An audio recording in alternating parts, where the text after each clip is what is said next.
काफिला बढ़ जाए प्रभु की तरफ, ऐसा दृढ़ जमाना कि आंधी आवे तो उखड़े नहीं। प्रायः जब कोई परमार्थ की सही डगर पकड़ता है तो उसका विरोध शुरू हो जाता है, परिचय होता है सही मार्ग का। एक बार किसी उपासक ने हितधाम में पूछा था कि आपकी ये बात मेरी समझ में नहीं आई, आप कहते हो जब भक्ति रंग लाएगी तो विरोध शुरू हो जाता है। मेरा तो कोई विरोध नहीं होता, 10 वर्ष से भक्ति कर रहा हूं, क्या मेरी भक्ति में कमी है? तो हंस के कहा था कि अभी वो बात नहीं है जिससे तुम्हारी खिलाफत हो, जब आएगी तो हम आपको बता देंगे कि देखो अब शुरू हुआ कि नहीं। जब शुरू हुआ तो कहा क्यों भाई, समझ पा रहे हो? तो हाथ उठा के कहा पूर्ण समझ आ गई, पूर्ण समझ आए।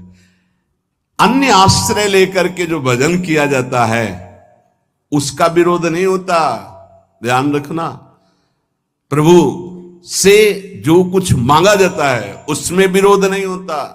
जब प्रभु को पाना है सीधे और सीधे केवल भगवद अनन्यता है, अब विरोध आएगा, अब रंग लाएगा विरोध, क्योंकि तुम्हारे सीधे मार्ग को छुड़वाना पड़ेगा। अगर ये पकड़े रहे तो तुम माया पर विजय प्राप्त कर लोगे। और अभी अनंत जन्मों से माया हमें रौंदती रही है, वो कैसे बर्दाश्त करेगी कि हमारे चरणों में गिरा, ये हमको चरणों से रौंद के निकल जाए, ऐसा कैसे हो सकता है? तो वो प्रियजनों के, बड़े जनों के, निज जनों की बुद्धि में भेजती है, यहां से तीर काम करेगा, यहां से काम करेगा, यहां से काम। फिर जब देखती ऐसा नहीं तो इंद्रिय द्वारों पे उसी के दैवी शक्तियां जागृत कर देती, अब आकर्षित करो। पर मंत्र जाप नाम के प्रभाव से फिर भी नहीं तो सिद्धियों को भेजती, तू आकर्षित कर। आखिरी पॉइंट, मान सम्मान कीर्ति सिद्धियां, गिरा इसको। लेकिन गुरु कृपा पात्र जो उसको, तो फिर वे आगे परम विद्या स्वरूप ज्ञान विज्ञान संपन्न वो भगवत चरणारविंद का साक्षात्कार करता है। इसको समझो परमार्थ को। हाय हाय नहीं मचाना कि विरोध हो रहा है अब क्या करें, निंदा हो गई अब क्या करें। बहुत आश्चर्य होता है, अपनी वासना की पूर्ति को साधना माना जाता है और साधना को नाटक माना जाता है। कैसी बुद्धि, कैसी बुद्धि। स्थिति देखी जाती है, बाहरी व्यवहार से कह रहे किसी परमार्थिक की परीक्षा नहीं की जाती, आंतरिक वृत्ति से की जाती। बाहरी व्यवहार कुशल है, अंदर से भ्रष्ट है, उसे नहीं कहा जाता परमार्थिक। आंतरिक वो शुद्ध है और बाहरी व्यवहार कुछ बिगड़ा हुआ है तो कोई फर्क नहीं पड़ता, ये परमार्थ है। बाहरी व्यवहार में उसको मन आए बोले किसी से, मन आए ना बोले किसी से, मन आए आज नहीं मन है नहीं खाएगा, नहीं मन है उसका सोनी नहीं लगाएगा, वो बैठा है ऐसे। परमार्थिक व्यवहार का बहुत शुद्ध स्वरूप समझना। पर हमको अपने अनन्यता और अपने भागवतिक मार्ग से अगर विचलित होंगे, इधर उधर करेंगे तो फिर वो भजन नहीं माना जाएगा। इसलिए उपासक अपने लक्ष्य पर ध्यान रखे और ये जीवन केवल प्रभु के लिए है। इस जीवन में हम अब कुछ ऐसा बर्दाश्त नहीं करेंगे जिससे मेरा प्रभु का संबंध छूट जाए। इतना तो आ जाना चाहिए, शेष आगे की बात तो इष्ट और गुरु आचार्य हैं, वो देख लेंगे। आप में कि जहां मैं खड़ा हूं इससे पीछे कदम नहीं जाएंगे, चाहे हमारा गला काट दिया जाए। नारायण अति कठिन है हरि मिलन की बाट, या में पग पीछे धरे प्रथम शीश दे काट। ये मरकर मार्ग चला जाता है, अब हमारा कोई नहीं। मतलब की बात है तो हम आपकी सेवा करते हैं, मतलब की बात नहीं तो तुम्हारा जो लगता हो उसे बोल दो, अभी एक क्षण में मैं अलग हूं। किसी का सहारा नहीं, श्री जी का सहारा है, वो मारे या तारे। अब हमें उनसे ये नहीं देखना कि हमारी व्यवस्था करती तो मेरी आराध्य दो, व्यवस्था नहीं करती तो आराध्य दो, नहीं। घोर अव्यवस्था में भी बोलेंगे महारानी जी की जय। घोर अपमान की स्थिति में मुझे ऐसी सामर्थ्य मिले कि मैं आपकी जय बोलूं। सम्मान और प्रीतानुकूलता में तो सब जय बोलते हैं, अपमान निंदा और विपत्ति की स्थिति में भी जहां कोई सहयोगी न हो मैं आपकी जय बोलूं और आपको सराह सराह करके उस दुख और विपत्ति को सहूं। ये वो मार्ग है। अंजन कहा आंख जो फूटे, इसका अर्थ समझो। वो संबंध क्या जो हमारी भक्ति को नष्ट कर दे। अंजन कहा आंख जो फूटे, बहुत कहो कहा लो। इसलिए उपासक ये जीवन की बाजी अनंत जन्मों से हारते चले आए, इस बार जीतने का नंबर आया है। पांसा पलटने न पावे, अपने ही पक्ष में विजय होगी, क्योंकि लाडली जो अपने सहयोग में है, आचार्य अपने सहयोग में है। लेकिन आपकी भी कोई निष्ठा होनी चाहिए। एक होता है पेंदी का लोटा, एक होता है बिना पेंदी का लोटा। पेंदी का लोटा जहां रख दो वहां अपना स्थान बना लेता है, और बिना पेंदी का लोटा ढड़कता रहता है। उपासक बिना पेंदी का लोटा नहीं होना चाहिए कि इधर से धक्का मारा उधर चला गया, उधर से धक्का मारा उधर चला गया। नहीं नहीं, अब वो ऐसी परिस्थिति है। ऐसा का परिस्थिति को रॉन्ग करके अपनी स्थिति में रहना, इसी का नाम उपासना है। शब्द को याद करो, परिस्थितियों को रॉन्ग करके स्थिति में रहना, उसी तभी तो तुम्हारी बहादुरी है। परिस्थिति में डाउन हो गए, गिर गए, फिसल गए, परिस्थिति में रौंद दिए गए, तो फिर क्या है? फिर पढ़ाई करो, पता नहीं किस जन्म में परीक्षा में पास होंगे। ये होगी परीक्षा, तो हमारे हो तो बस इस हमारे पन में बाधा नहीं पड़नी चाहिए। तुम गाली भी दोगे तो बर्दाश्त हो जाएगी, जैसे अपना छोटा बच्चा। हमारे पन में फर्क नहीं पड़ना चाहिए। ये अपनापन, हमारापन स्वामिनी जी के प्रति यदि हम पहुंचा दिए तो अवगुण करे समुद्र सम गणत न पुनो जान, आपका काम बन जाएगा। ऐसा न सोचो कि उपासना में परीक्षा नहीं आएगी। वासना की, शरीर संबंधियों की, ये सब परीक्षाएं आएंगी। बार बार स्त्री, बार बार पुरुष बनते हुए भटक रहा हूं, कौन रोक पा रहा है? आज अवसर मिला है आचार्य और गुरुदेव की कृपा से इस चक्र का भेदन करने का। आप इस चक्र के भेदन की सामर्थ्य तुम में हो तो बात करो, अन्यथा राधा राधा जपो। तुम्हारा जो कर्तव्य है वो हमारे साथ करो, नहीं तो जाओ। हम भरोसे श्री जी के, भरोसो दृढ़ इन चरणन के रो। निष्ठा है तो ये नौटंकी नाटक माया की तुम्हें परास्त नहीं कर पाएगी। अगर निष्ठा नहीं है तो फिर ये नौटंकी नाटक हो जाएगा। दोनों को देख लो। अगर निष्ठावान है तो भक्ति रंग ले आएगी। जितने भक्त चरित्र पढ़ते हो, क्यों पढ़ते हो? इसी बात के लिए पढ़ते कि हमारे आचार्य गुरुजन महापुरुष जन कैसे निष्ठा वाले थे, हमको वैसे ही चलना है। वाह वाह, चरित्र सुन के तालियां बजा दी, आनंदित हो गए, कितने महान भक्त। लेकिन आपका चरित्र क्या है? आपकी निष्ठा क्या है? प्रभु के प्रति आपका समर्पण क्या है? ये बहुत बात समझने की है। अगर हमारे प्रभु वनवास में हैं, सियाजू को सब सुविधाओं के लिए दोनों तरफ से प्रार्थना की गई। कभी जनकपुर में रह लेना, कभी महाराज, तो दशरथ जी के प्राण बच जाएंगे। हम सब आपको देख देख कर 14 वर्ष तक जी लेंगे कि सियाजू है मानो राम जी हैं। उन्होंने कहा, कैसी बातें करते हो? क्या शरीर से छाया को अलग किया जा सकता है? क्या देह से प्राण को अलग किया जा सकता है? ऐसे राम से सिया अलग नहीं हो सकती। ऐसी हमारी भक्ति होनी चाहिए। जुगल सरकार से हमारा जो संबंध है उस पर फर्क नहीं पड़ना चाहिए, उससे बढ़कर नहीं हो। जिन्होंने इस संबंध को स्वीकार नहीं किया वो पहुंच गए जहां थे उससे नीचे। बिल्कुल होश में हो जाइए, सबसे कह रहा हूं, होश में हो जाइए। ये जो कृपा बरस रही सिर्फ अहेतुकी है, आपको लेकर किसी गुणाभिमान के कारण नहीं है। आपको लगता हो कि हम कुछ हैं इसलिए श्री जी हमें प्यार करती हैं, कुछ नहीं हो। तुम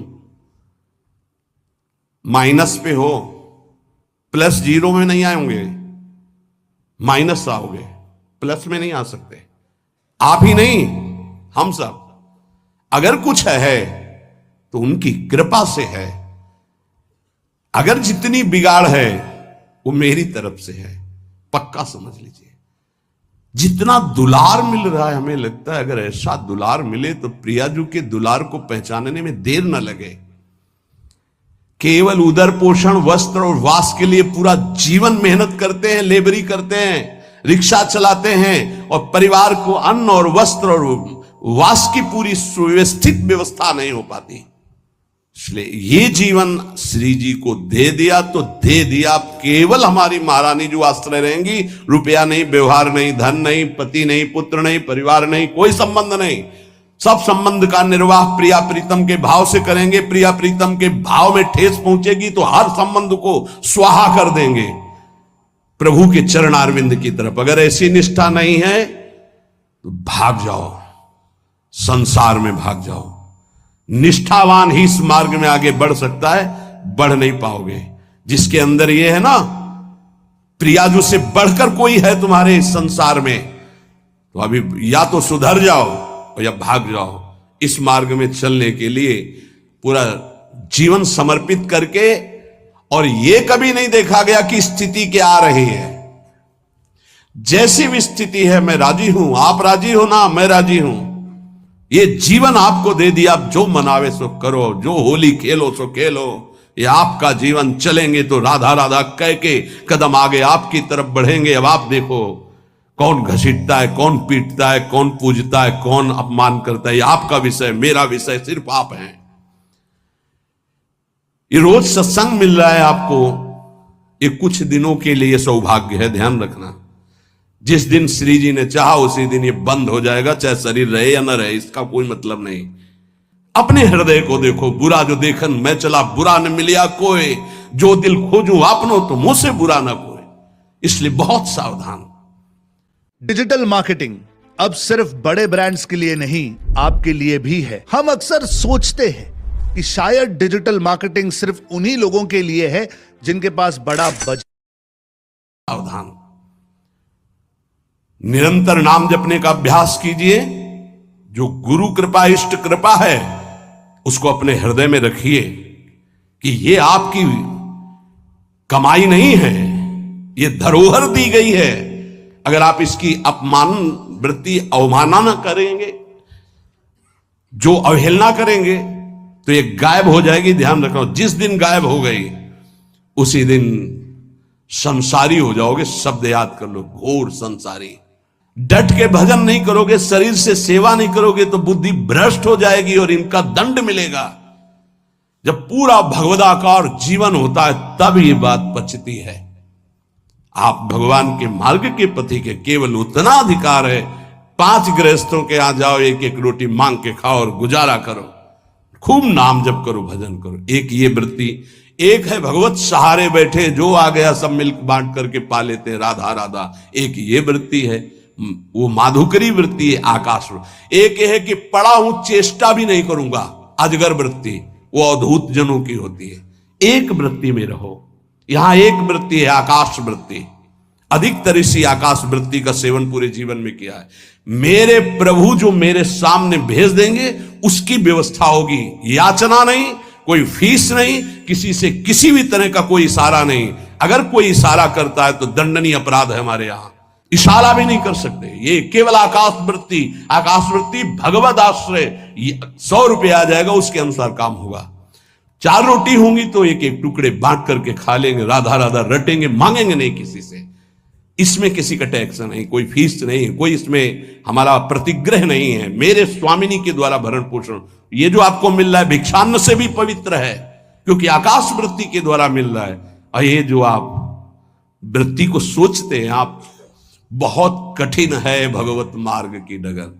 बढ़िया अवसर मिल गया, समय बहुत आगे बढ़ चुका है। अपने जीवन में निष्ठा आपको दिखानी पड़ेगी। ये मत समझो कि खा पी के एड़ा के समय व्यतीत कर रहे हैं। नहीं, प्रश्न आएगा सालाना, और क्षमा ही हल्का होगा, सालाना बहुत गहरा होगा।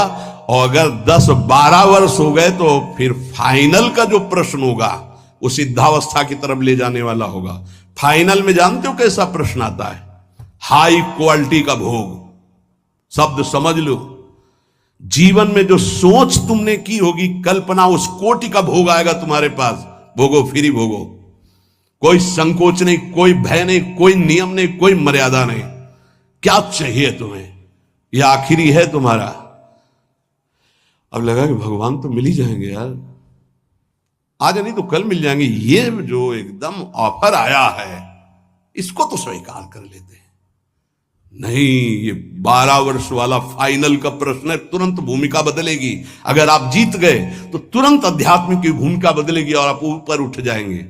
पर प्रायः जो गुरु कृपा पात्र नहीं है वो ऐसी जगह फेल हो जाता है, ऐसा धम्म से गिरता है कि दोबारा चढ़ना मुश्किल हो जाता है। आ सकती है, जा नहीं सकती। आ सकती है, जा नहीं सकती। स्त्री में आसक्ति, पुरुष में आसक्ति, भोगों में आसक्ति आ सकती है, जा नहीं सकती। इसलिए साधक सावधान, हमारा केवल एक लक्ष्य प्रियालाल। चाहे अब जो कुछ हो जाए कदम पीछे नहीं, चाहे निंदा हो, स्तुति हो, भूखो मरूं, कुछ भी हो, अब हमारा जीवन केवल प्रियालाल के लिए। इसमें कोई बाधा करे तो सर्वस्व त्याग करके खड़ा हो जाए मार्ग में। विश्वास अगर है दृढ़, ये तो क्या है जो आंतरिक जिस महल में वास मिला हो बड़े बड़े ऋषि मुनियों के लिए दुर्लभ है। इसलिए ये हरिवंश बल से कह रहा हूं, ये गुरुदेव के बल से कह रहा हूं, ये अपनी निष्ठा में फिसलना मत। हम नीच हैं, अदम हैं, पर स्वामिनी जी के हैं बस। इसलिए चल जाओ ठीक से श्री जी की तरफ और श्री जी को प्राप्त हो जाओ। होना ही पड़ेगा, नहीं तो रोना ही पड़ेगा। और इस रोने के आंसू पूछने वाला नहीं मिलेगा जब परमार्थ से भ्रष्ट होकर कोई रोता है। इसलिए अब चलो, अब लो नशानी अब ना न सही हो। आज तक जो हुआ राधा राधा, अब आगे हमारे जीवन का लक्ष्य केवल लाडली जो है, ये बात समझ लो। हमारे जीवन में अब कुछ भी घटे, श्री जी के सिवा हमारा कोई नहीं है। यह शब्द बोलना पड़ेगा आपको, ये हृदय में तुम्हें उतारना पड़ेगा और इस कसौटी में तुम्हें पड़ेगा कि श्री जी के सिवा हमारा कोई नहीं। अब इसको आप कितने वर्षों में दिखा पाते हैं? ये जिस दिन दिखा दोगे उसी दिन अवस्था आ जाएगी जिस अवस्था के लिए हम तड़प रहे हैं कि हम प्रियाजू के लिए रोएं, प्रियाजू हमारे मानस पटल पर छा जाएं। राधा वल्लभ लाल।